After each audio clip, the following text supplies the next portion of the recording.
Bonjour à chacun. Nous sommes le mercredi 19 mars 2025, toujours la même année, et il est 19h30. Bienvenue à chacun. Nous espérons que vous allez tous bien par sa force et sa grâce toujours. Et nous continuons donc à grimper dans les révélations de notre héritage de fils et de filles de Dieu. Je crois qu'on est tous d'accord parce qu'on est tous présents. Nous allons continuer notre troisième thème des cours sur la foi du royaume de Dieu de Colin Urquhart, la parole de Dieu. Le premier thème, si vous en souvenez, c'était le Dieu de grâce. On a vu notre besoin d'un Dieu de grâce, combien sa grâce était montrée dans l'incarnation de Jésus, sa grâce montrée dans la croix également, et sa grâce incarnée dans nos vies. Le deuxième thème, c'était le don de Dieu, le don le plus important pour un chrétien. Recevoir le fruit de l'esprit qui fait que nous vivons et nous marchons par l'esprit, le Saint-Esprit. Les fils de Dieu qui s'établissent dans la parole, dans la vie, dans l'esprit, et notre corps, notre communauté, la communauté des chrétiens, qui est la demeure de Dieu sur terre. Voilà, donc cette semaine, j'ai eu le plaisir de partager ce cours avec vous, et il est intitulé donc dans ce grand thème, la parole de Dieu, Jésus, parole de vie. Le premier fait qu'il nous faut saisir, c'est que Jésus, le Fils de Dieu, est la parole de Dieu. Un lien direct. Ainsi, quand nous parlons de la parole de Dieu, nous n'avons pas quelques paroles d'un livre particulier nommé la Sainte Bible. C'est d'abord de Jésus lui-même que nous parlons. Vous connaissez les célèbres versets par lesquels débute l'évangile de Jean. Au commencement, voilà, je vous entends derrière vos écrans, était la parole. Et la parole était avec Dieu. Et la parole était Dieu. Elle était au commencement avec Dieu. Tout fut par elle, et rien de ce qui fut ne fut sans elle. En elle était la vie, et la vie était la lumière des hommes. Ça, ce sont les versets dans Jean 1, versets 1 à 4. Un peu plus loin, les versets 10 à 14, toujours dans Jean, disent: Elle était dans le monde, cette parole, et le monde fut par elle. Le monde ne l'a pas reconnue. Elle est venue dans son propre bien, et les siens ne l'ont pas accueillie. Mais à ceux qui l'ont reçue, à ceux qui croient en son nom, elle a donné le pouvoir de devenir enfants de Dieu. Ceux-là ne sont pas nés du sang, ni de la volonté de la chair, ni de la volonté d'homme, mais de Dieu seul. Et plus loin, il est dit, et la parole fut chère, et elle a habité parmi nous un temps. Je vais redire ces versets en remplaçant le terme parole par le nom de Jésus. C'est très intéressant. Au commencement était Jésus, et Jésus était avec Dieu, et Jésus était Dieu. Tout fut par Jésus, et rien de ce qui fut ne fut sans Jésus. En Jésus était la vie, et la vie était la lumière des hommes. Jésus était dans le monde, et le monde fut par Jésus. Mais le monde n'a pas reconnu Jésus. Jésus est venu dans son propre bien et les siens ne l'ont pas accueilli. Mais à ceux qui ont reçu Jésus, à ceux qui croient au nom de Jésus, Jésus a donné le pouvoir de devenir enfants de Dieu. Ceux-là ne sont pas nés du sang, ni de la volonté de la chair, ni de la volonté d'homme, mais de Dieu seul.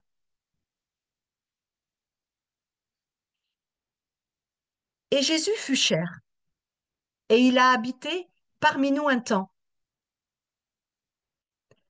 Le Verbe de Dieu, la parole de Dieu, c'est la personne vivante de Jésus, et pas uniquement au temps où il a vécu la vie d'un être humain. Le dernier verset que nous avons lu dit ceci: La parole fut chair, et il a habité parmi nous un temps. Vous le retrouvez dans Jean 1, verset 14.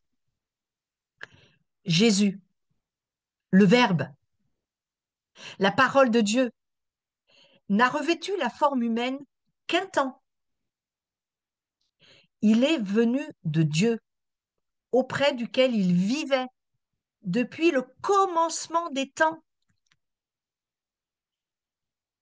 Toute chose a été créée par ce Verbe, cette parole. Souvenez-vous que le récit de la création rapporté dans la Genèse nous révèle que Dieu parle et fait ainsi exister sa création. Nous le retrouvons dans Genèse 1, versets 1 à 3. Nous avons là une révélation d'une grande vérité spirituelle qui dépasse l'intelligence et le raisonnement du genre humain. Dieu n'a eu qu'à prononcer les paroles suivantes à la création: que la lumière soit, pour qu'il y ait la lumière. En fait, Dieu prononçait Jésus. C'est fort, c'est profond. Jésus fut la parole que Dieu dit pour que la création se mette à exister. La Bible est la parole de Dieu parce que Dieu énonce et proclame sa parole.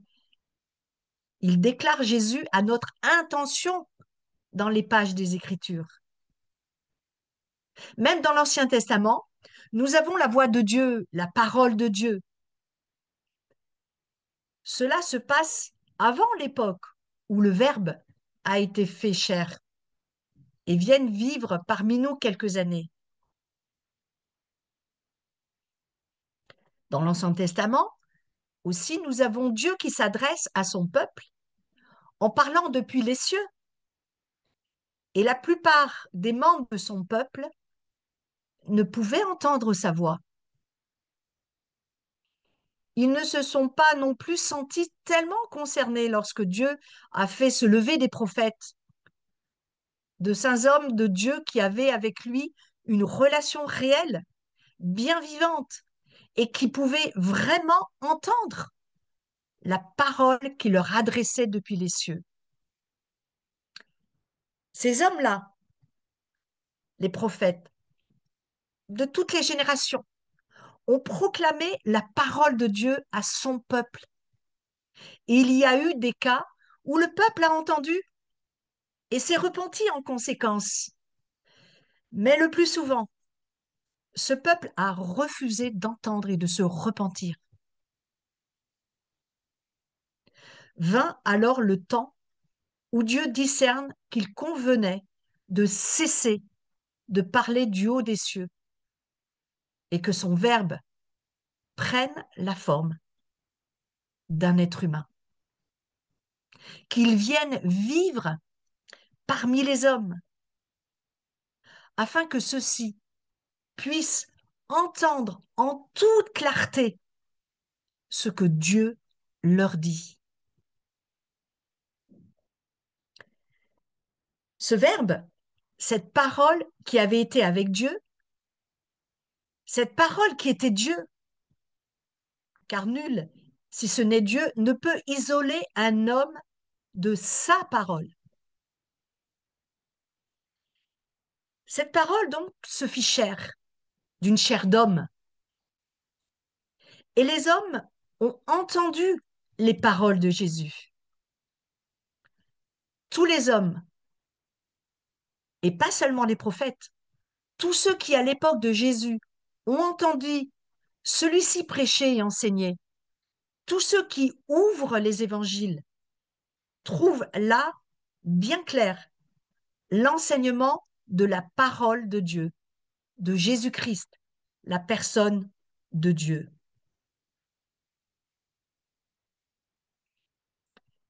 Est-ce à dire qu'il n'y a que dans les évangiles que nous trouvons la parole de Dieu?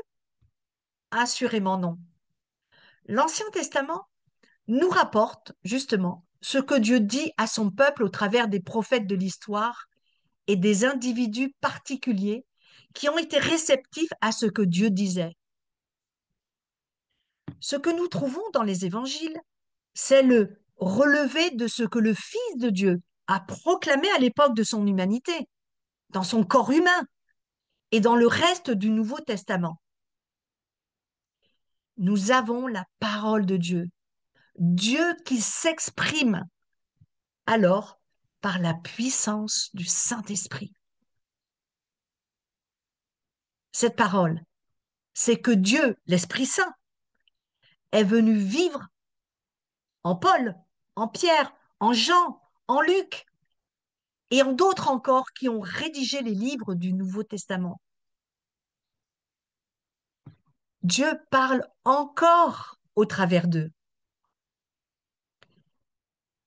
Ainsi, se demander ce qu'est la parole de Dieu revient à penser d'abord à Jésus lui-même, cette personne de Dieu, cette parole par laquelle Dieu a tout créé, cette parole dite depuis les cieux, cette parole qui devient chair, afin que les hommes soient en mesure, et sans la moindre ambiguïté, d'entendre nettement ce que Dieu disait.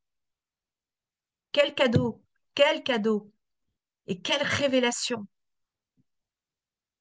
Cette parole qui est retournée auprès du Père, le priant de répandre ce précieux don de l'Esprit Saint pour que l'Esprit de Dieu puisse annoncer la parole de Dieu à ses enfants.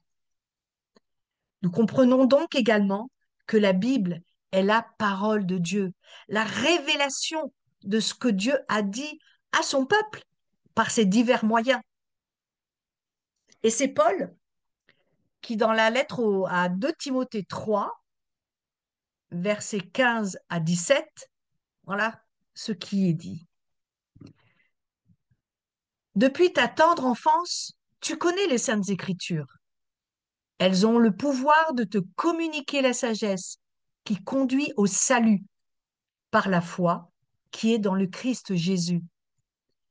Toute écriture est inspirée de Dieu et utile pour enseigner, pour réfuter, pour redresser, pour éduquer dans la justice, afin que l'homme de Dieu soit accompli et équipé pour toute œuvre bonne.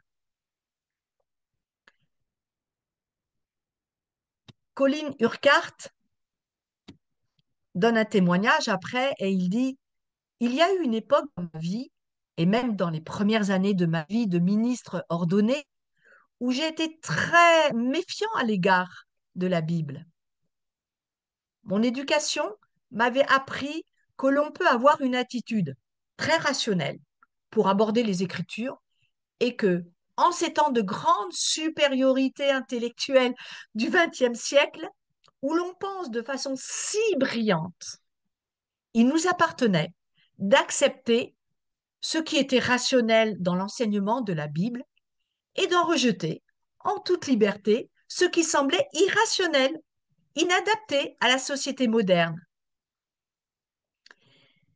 Il va de soi que si l'on regarde la Bible sous cet angle, on en écarte immédiatement toute l'œuvre surnaturelle et miraculeuse de Dieu, ce qui amène à se débarrasser de la plus grande partie de la Bible.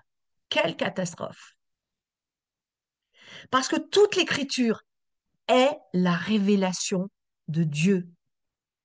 Toute l'écriture est la révélation de Dieu, de ce Dieu surnaturel qui s'occupe de son peuple.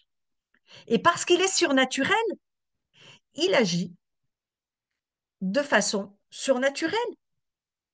Il nous est impossible de comprendre le miraculeux. Nous ne pouvons pas comprendre comment Dieu agit. Il ne nous est pas possible de comprendre les miracles de Jésus sans le comprendre.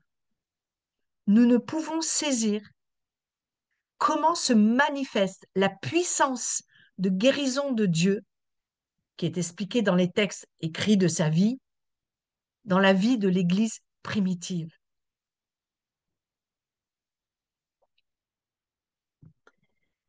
Il continue sur son témoignage en disant: Dieu m'a alors appris à croire à ces choses au lieu de les écarter, de donner mes opinions.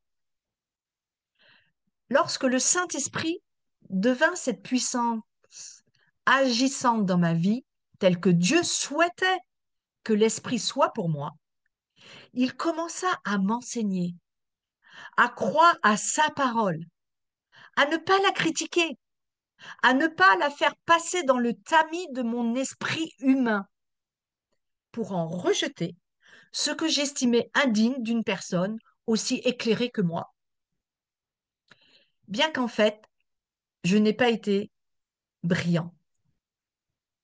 Dieu m'a appris à aborder les pages de la Bible avec humilité, prêt à entendre Dieu.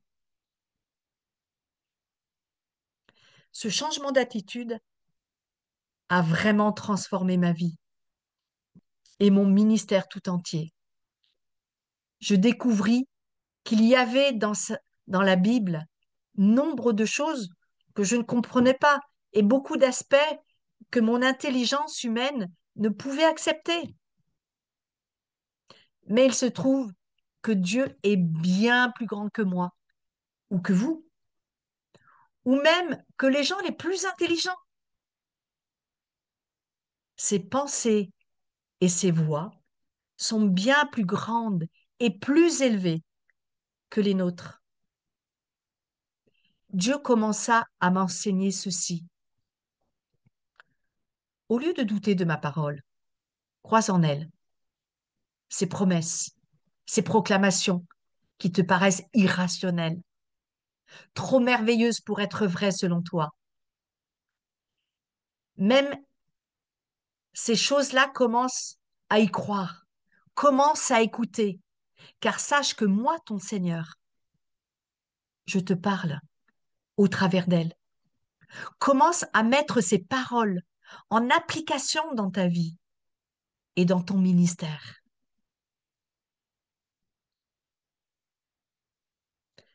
Colin Urquhart continue. Je m'aperçus alors que je comprenais de mieux en mieux ces paroles, que je les acceptais avec de moins en moins de difficultés. Bien plus, je découvrais qu'elles étaient vraies et surtout qu'elles agissaient. Amen. Nous avons donc fini pour ce temps d'enseignement et nous allons sur les questions.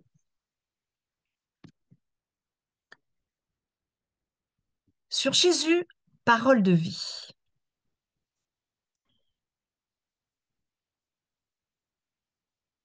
Donc nous allons prendre Genèse 1, versets 1 à 5 Et un deuxième passage qui est proposé, Colossiens 1, versets 15 à 17. Et il y a une question avec, que vous pourrez reprendre quand tout sera sur le WhatsApp. Quelle fut la participation de Jésus dans la création du monde?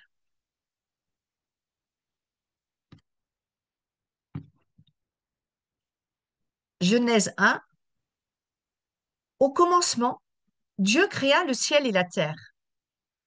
La terre n'était que chaos et vide. Il y avait des ténèbres à la surface de l'abîme, et l'Esprit de Dieu planait au-dessus de l'eau. Dieu dit qu'il y ait de la lumière, et il y eut de la lumière. Dieu vit que la lumière était bonne, et il sépara la lumière des ténèbres. Dieu appela la lumière jour et les ténèbres nuit.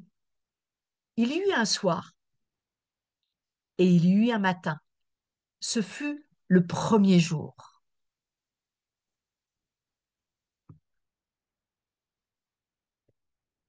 Le deuxième passage, en Colossiens 1, du verset 15 à 17. Le Fils est l'image du Dieu invisible, le premier-né de toute la création, c'est-à-dire la suprématie de toute la création. En effet, c'est en lui que tout a été créé, dans le ciel et sur la terre, le visible et l'invisible, c'est-à-dire trône, souveraineté, domination, autorité. Tout a été créé par lui et pour lui.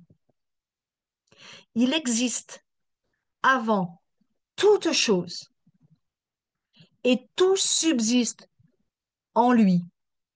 Il y a des versions qui disent tout est maintenu en place par lui.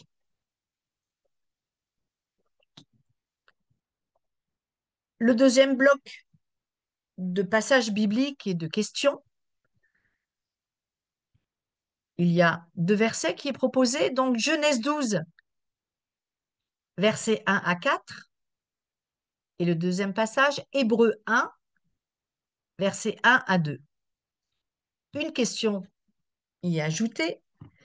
De quelle manière Dieu parlait-il au temps de l'Ancien Testament? De quelle manière Abraham répondit-il à la voix de Dieu? Le premier passage proposé, Genèse 12, versets 1 à 4.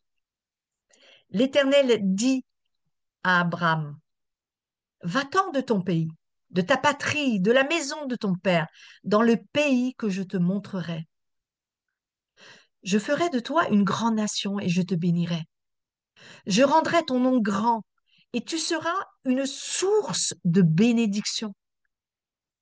Je bénirai ceux qui te béniront et je maudirai ceux qui te maudiront. Et toutes les familles de la terre seront bénies en toi. Abraham partit comme l'Éternel le lui avait dit, et Lot, son neveu, partit avec lui. Abraham était âgé de 75 ans lorsqu'il sortit de Charan. Le deuxième passage proposé, Hébreux 1, versets 1 à 2. Après avoir autrefois, à plusieurs reprises et de plusieurs manières, parlé à nos pères par les prophètes, Dieu, dans ces derniers temps, nous a parlé par le Fils, qu'il a établi héritier de toutes choses, par lequel il a aussi créé le monde.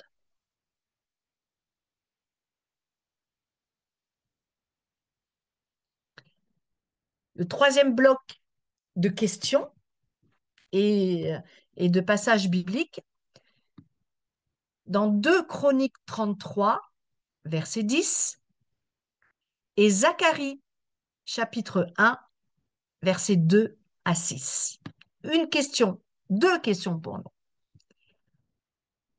La parole de Dieu était-elle toujours reçue avec foi et obéissance? Pourquoi non? Ainsi parle l'Éternel des armées. Revenez à moi, et je reviendrai à vous, dit l'Éternel. Ne soyez pas comme vos pères, auxquels s'adressaient les premiers prophètes en disant, ainsi parle l'Éternel des armées. Détournez-vous de vos mauvaises voies, de vos mauvaises actions. Mais ils n'écoutèrent pas. Ils ne firent pas attention à moi, dit l'Éternel. Vos pères, où sont-ils? Et les prophètes, pouvaient-ils vivre éternellement? Cependant, mes paroles et les ordres que j'avais donnés à mes serviteurs, les prophètes, n'ont-ils pas atteint vos pères? Ils se sont retournés et ils ont dit, l'Éternel nous a traités comme il avait résolu de le faire selon nos voies et nos actions.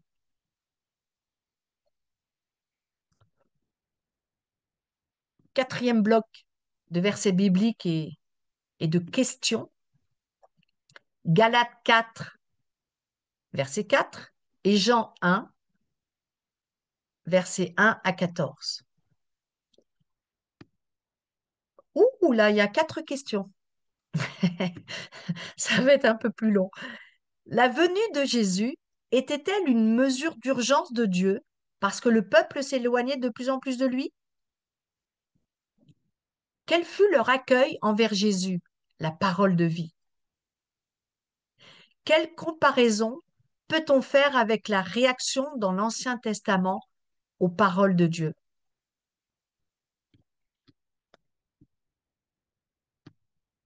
Le premier passage biblique, Galates 4, verset 4. Mais lorsque les temps ont été accomplis, Dieu a envoyé son Fils, né d'une femme, né sous la loi, afin qu'il rachetât ceux qui étaient sous la loi, afin que nous recevions l'adoption.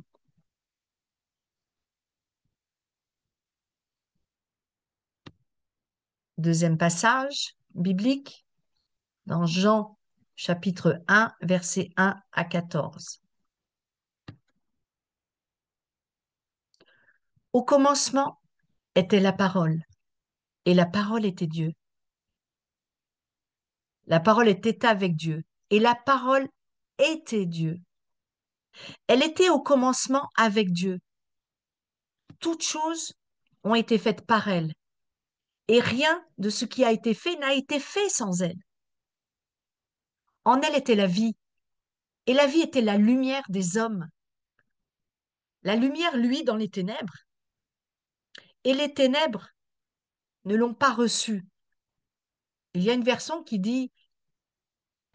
est très intéressante, qui dit, et les ténèbres ne l'ont point dominé.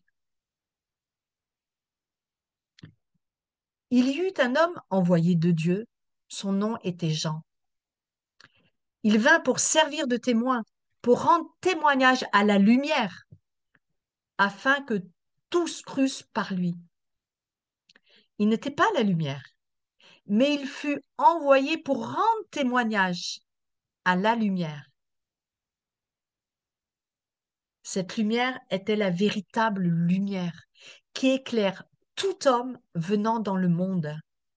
Elle était dans le monde et le monde a été fait par elle et le monde ne l'a pas connue. Elle est venue chez les siens et les siens ne l'ont point reçue. Mais à tous ceux qui l'ont reçue,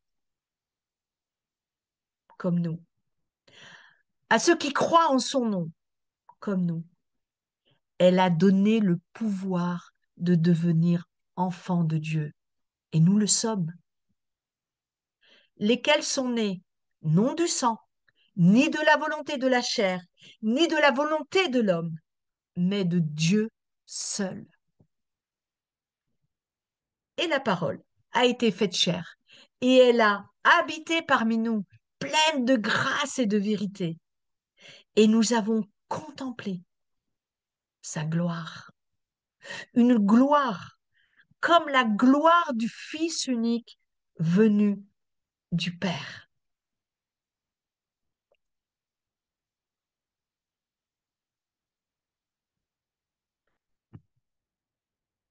Le cinquième bloc de passages bibliques et de questions, dans 2 Timothée 3, versets 16 à 17, puis 2 Pierre 1, versets 19 à 21.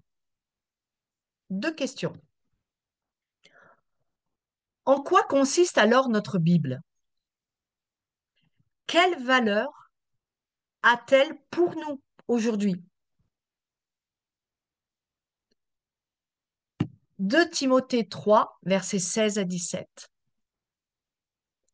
Toute écriture, toute, est inspirée de Dieu et utile pour enseigner, pour convaincre, pour corriger, pour instruire dans la justice, afin que l'homme soit accompli et propre à toute bonne œuvre.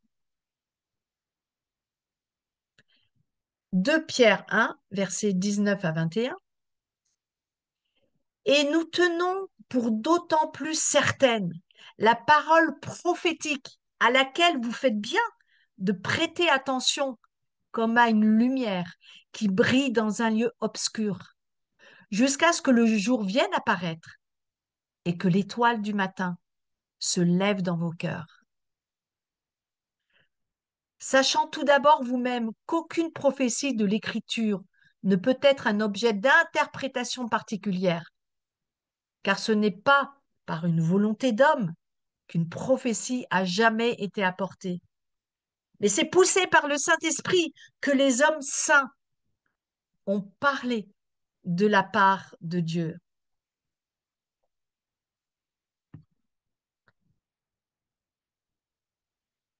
Le bloc 6, avec 2 versets, dans Ésaïe 55, versets 8 à 11, et Romains 10, verset 17. 2 questions. Pourquoi ne comprenons-nous pas pleinement les Écritures? De quelle manière devrions-nous répondre aux passages que nous comprenons? Ésaïe 55, versets 8 à 11. Nous le connaissons quasiment tous. Car mes pensées ne sont pas vos pensées, et vos voix ne sont pas mes voix, dit l'Éternel. Autant les cieux sont élevés au-dessus de la terre, autant mes voix sont élevées au-dessus de vos voix, et mes pensées au-dessus de vos pensées. Comme la pluie et la neige descendent des cieux, et n'y retournent pas sans avoir arrosé, fécondé la terre et fait germer les plantes, sans avoir donné de la semence au semeur et du pain à celui qui mange. Ainsi, en est-il de ma parole qui sort de ma bouche? Elle ne retourne pas à moi sans effet, sans avoir exécuté ma volonté et accompli mes desseins. Romains 10, verset 17. Ainsi la foi vient de ce qu'on entend, et ce qu'on entend vient de la parole de Dieu.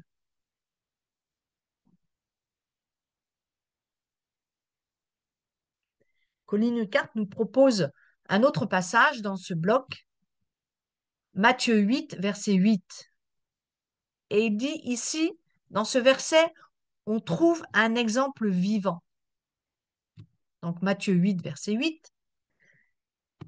Le centenier, qui est cet officier romain qui avait une centaine de soldats sous ses ordres à peu près, répondit, Seigneur, je ne suis pas digne que tu entres sous mon toit, mais dis seulement un mot, une parole, et mon serviteur sera guéri.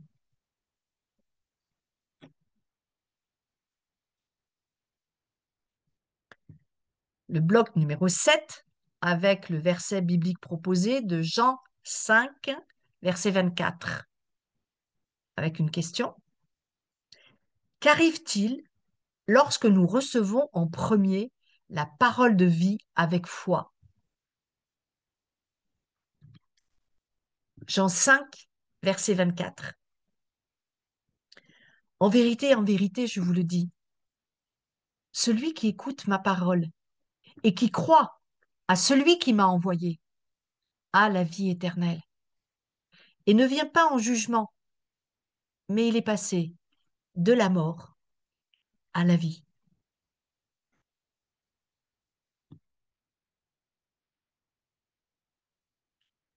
Le dernier bloc de cet enseignement, avec deux passages, toujours dans Jean, Jean 16, versets 12 à 15, et Jean 6, chapitre 6, verset 63.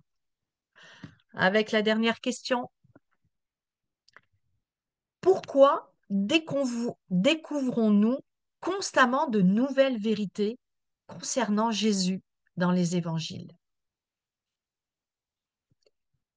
Donc Jean 16, versets 12 à 15. J'ai encore beaucoup de choses à vous dire, mais vous ne pouvez pas les porter maintenant. Quand le consolateur sera venu, l'Esprit de vérité, il vous conduira dans toute la vérité, car il ne parlera pas de lui-même, mais il dira tout ce qu'il aura entendu et il vous annoncera les choses à venir.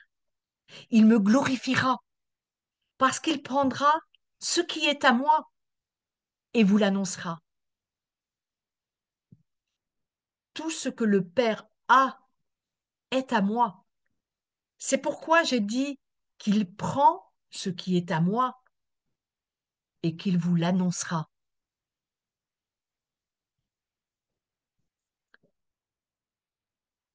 Jean 6, verset 63, c'est l'esprit qui vivifie. La chair ne sert à rien. Les paroles que je vous ai dites sont esprit et vie. À la fin de cet enseignement, Colin Urquhart nous propose une étude plus approfondie et il propose donc aux étudiants de la parole, il propose de lire un des livres du Nouveau Testament, de le relire, hein, ou de le relire pour la plupart d'entre nous, et propose de souligner les versets qui nous parlent personnellement ou alors d'écrire ces versets dans un carnet. Donc, vous avez pleine liberté pour faire ou autre chose qui vous convienne pour vraiment vous imprégner, méditer tous les versets. Voilà, ce cours est fini avec l'enseignement qui a été proposé par Colin Urquhart, ainsi que, que tous les versets bibliques, toutes les questions. Ça paraît beaucoup, mais vous pourrez les reprendre d'une manière individuelle, séparément, ce qui sera bien plus léger. Voilà, et j'aimerais que nous puissions prendre un temps pour prier. Ah, merci Seigneur de ce temps d'enseignement. Tu nous enseignes chacun Seigneur. Celui qui parle, celui qui écoute. Alors Seigneur, que toute gloire te soit rendue parce que tu nous as offert ton Fils unique, Jésus, la lumière, la parole de vie, celui qui est ton expression parfaite d'amour de ce que tu es, ce Dieu qui est plein d'amour et de grâce pour nous, tes enfants. Christ, Fils et Christ, Christ lumière pour les nations, parole de vie pour chaque homme ou femme, afin d'accueillir la lumière glorieuse que tu es, ce Christ cette lumière que nous accueillons d'une manière nouvelle ce soir, encore plus profonde, où nous attendons une nouvelle révélation en nous de qui tu es par Jésus-Christ, cette lumière, cette parole de vie, cette révélation, cette parole prophétique, cette parole d'espérance, cette parole vivante, puissante, ta lumière, par ta parole entendue, méditée, lue ce soir, nous amène dans la révélation de ton nom, dans la révélation de ton règne, dans la révélation de ta volonté, Seigneur. Nous ne voulons pas entendre pour rien. Nous ne voulons pas méditer pour rien. Seigneur, maintenant, merci d'ouvrir notre intelligence, d'ouvrir nos oreilles, nos yeux spirituels, afin d'aller directement aux sources de ta parole, de la vie première. Ta parole est en train de nous transformer de gloire en gloire, de justice en justice, parce que nous sommes fils et filles de Dieu, enfants de Dieu, installés dans ton royaume des cieux, et de plus en plus transformés à ta ressemblance, Jésus. Ceci par ta seule grâce, par la seule capacité du Saint-Esprit en chacun de nous. Nous suivons le chemin, la trace des prophètes d'autrefois et de tous ceux qui nous ont précédés. Nous prenons le flambeau de ta parole qui seul peut attirer les hommes à la véritable lumière de salut et de grâce. Et nous avons des hommes et des femmes, des enfants, des vieillards autour de nous, Seigneur. Et nous désirons encore plus que ta parole, celle qui est en nous, celle que nous méditons, nous mangeons, nous buvons, puisse éclairer ceux qui sont autour de nous, Seigneur. C'est ça la moisson pour aujourd'hui et demain, dans cette parole puissante par notre bouche. Merci pour la puissance de ta parole, Seigneur, dans notre cœur, dans notre bouche, pour déclarer encore plus ta parole, la puissance de ta parole, qu'elle devienne de plus en plus visible, audible, quand elle est déclarée sous l'onction, l'inspiration et l'autorité de ton Saint-Esprit. Encore plus de toi, Saint-Esprit, en nous, pour entrer dans une plus grande relation d'amour et de soumission à ta parole. Toi seul, Jésus, mais ta parole seule de vie est pleine d'autorité, encore plus d'autorité et d'impact en nous, et de moins en moins de nous. Règne par ta parole, Seigneur. Ta parole bien moins que nos pensées, nos opinions, nos paroles humaines, qui ne servent en fait à rien, qui nous font perdre du temps.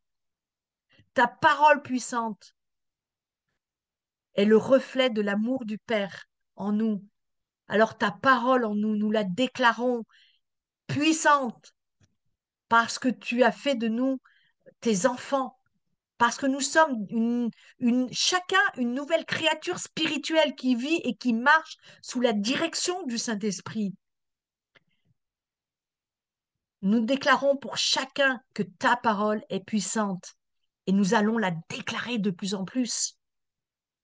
Pour nous, pour nos familles, pour ceux qui nous sont proches, pour ceux que nous entendons, ce que nous voyons à la télé, dans la rue, que nous puissions déclarer ta parole qui vienne faire une percée dans la vie des gens, dans notre nation, dans votre région, dans votre village, là où il y a les autorités locales, cette parole qui transforme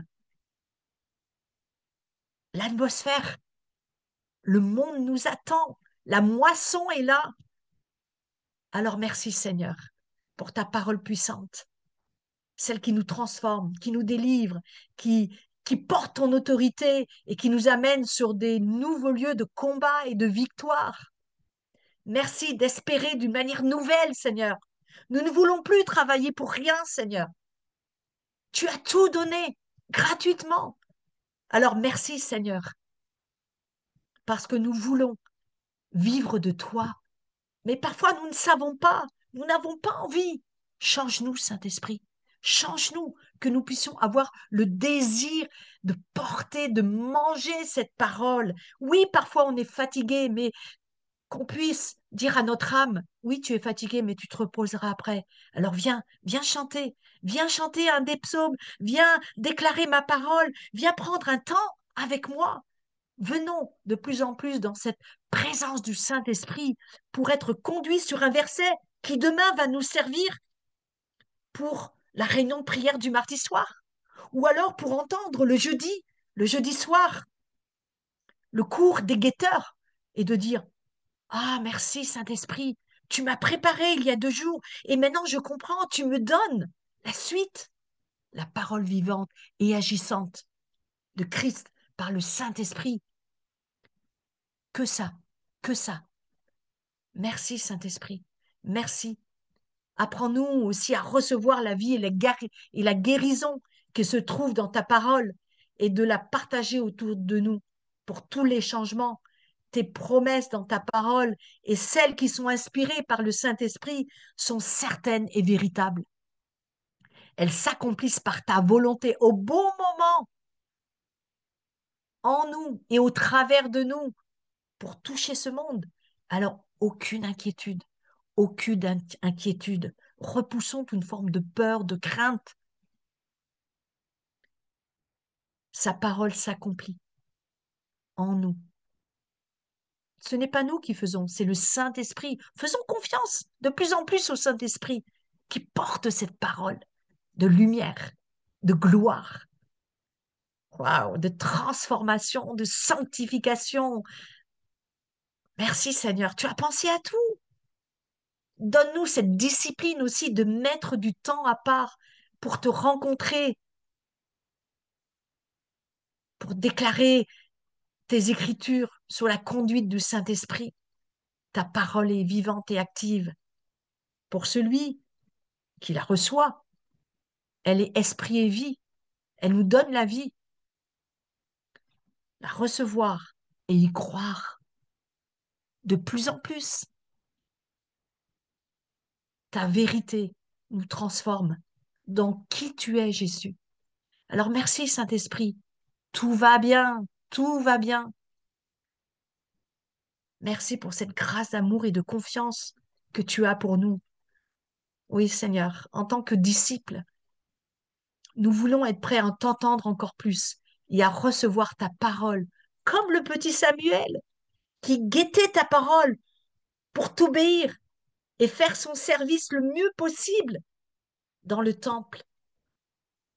Parce que ne l'oublions pas, nous sommes chacun sacrificateurs dans la présence de Dieu, avec la lumière de sa parole prophétique